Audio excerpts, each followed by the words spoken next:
We are back. We're going to focus in this segment on the mayoral race here in Long Beach. Mayor Bob Foster decided not to run for third term as a write-in candidate, opening up the field. And here are the announced candidates as of the time of the taping of this show.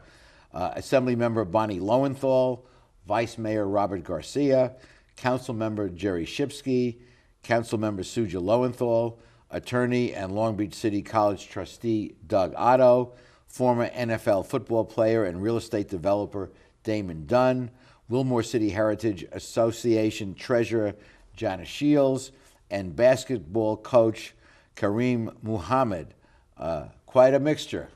Yeah, I think it reflects the diversity of our city. I mean, it's really marvelous. We have Hispanic candidates, we have African American candidates, we have 2 gay candidates, we have 2 candidates who were born in a foreign country, one in Peru, one in India.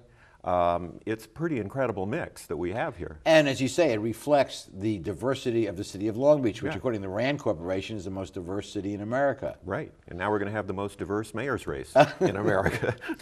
Well, what would be the strength of each of the candidates, Craig, in your view? You know, if you go down the list, Robert Garcia has an MA in Communication Studies from USC and a BA from us at Long Beach.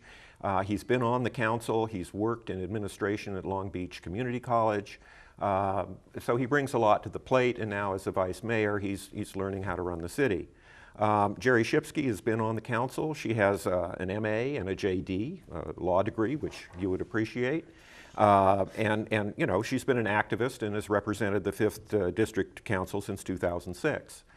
Doug Otto, raised here in Long Beach, went away to Stanford, got an MA at Columbia, a JD at the University of Chicago, an attorney in civil and criminal law. He's worked with Long Beach City College a lot.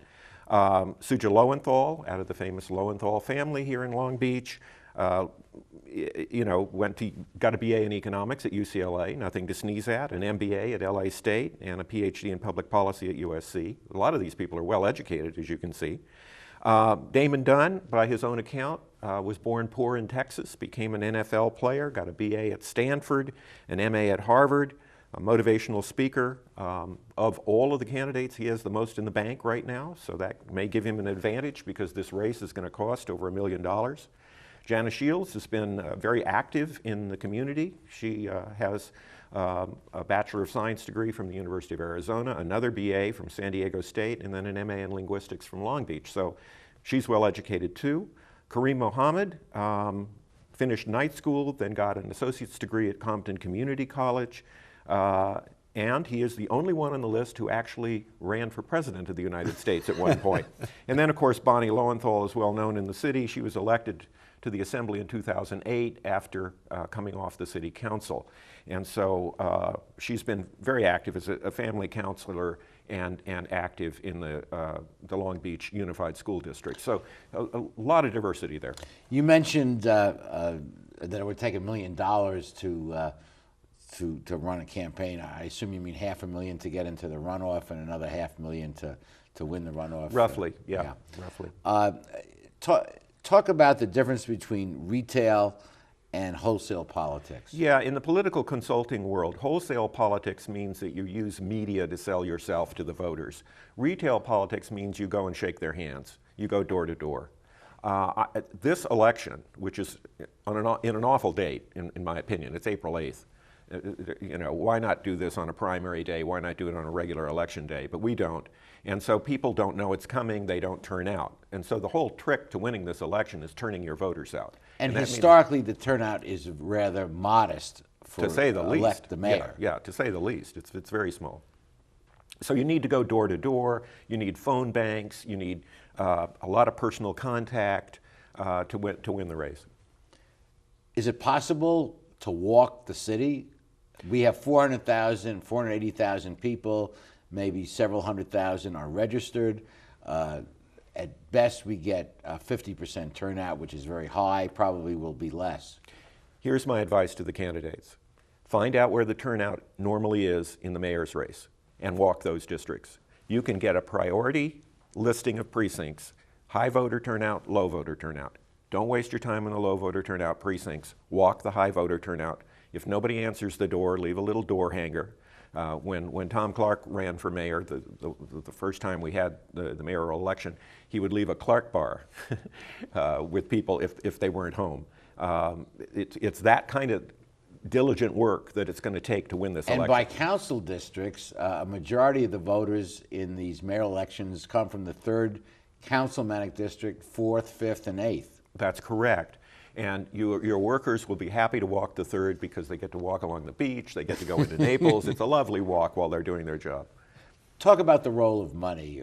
This is a challenge in every election, from presidential on down to council, but you mentioned $1 million, but that's a lot of money. It's a lot of money, but it takes a lot of money, and the reason is it's going to take some media expenditures to win this. People are going to have to advertise in the Long Beach Press-Telegram. They're going to want to advertise and target their advertising on certain radio stations. Suppose you have a Hispanic radio station that's listened to in Long Beach. You want to get your ad on that, and you're going to have to pay for it. If you go to advertise on television, there's no Long Beach television station. You have to advertise on the LA stations, and they're very expensive. Craig, there's always Straight Talk. Well, your rates are great. So get to those candidates, all right. What does the donor expect for his contribution, and what does he get? What the donor can legally expect is access to the candidate once the candidate wins. That promise can be made. What the candidate cannot promise the donor is influence. Now, in my opinion, that's splitting hairs, but that's the legal definition. If you give me money and I say, I will let you influence my decisions, quid pro quo, that's a felony. That's a felony. Yeah. Well, as you say, the line gets a little bit slippery, but you need money. The candidates legitimately who don't have their own wealth or don't want to use their own wealth need to ask for money, and that's the way the system works. And there's nothing wrong with giving money to the candidate who believes as you do. No, I think that's fine. What I would, if I were in your viewing audience and I were assessing candidates, I'd want somebody with a broad base of support. Yes. A large number of small donations would impress me more than a small number of large donations. But I think we both can agree that it's important for everyone to get involved in the selection of the next mayor of our city. That's a very important position. And whether you contribute money, contribute your time, certainly vote. Yeah. I teach in my ethics course, Levine's Law. If you don't vote, you morally lose the right to complain, and we all like to bitch and moan. So the very least you can do is vote and make your voice heard, but you can go a step beyond that and support the candidate of your choice. You can volunteer for the candidate, you can put up a lawn sign, you can walk the streets for the candidate. There's lots you can do in this race. Fair enough. Okay, in our next segment, we'll turn to the federal level and foreign policy. We'll be right back.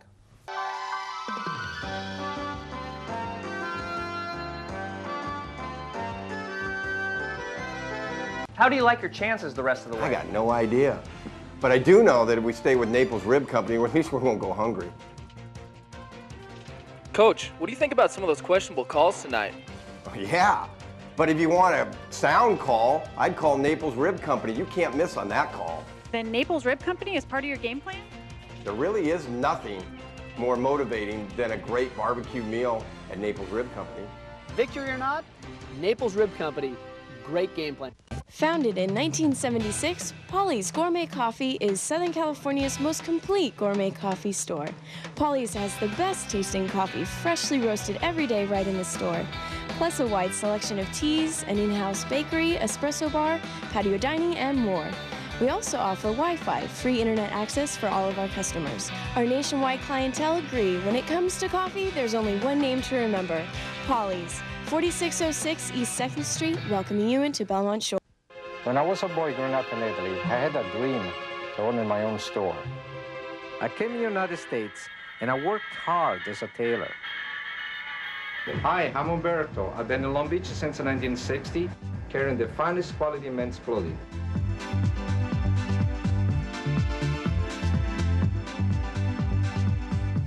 Italy's a long way away, but styles are just around the corner. Umberto, 2141 Bellflower, Long Beach. I'd like to take you somewhere where nobody else can go. Only the two of us know. With Charter, TV will never be the same.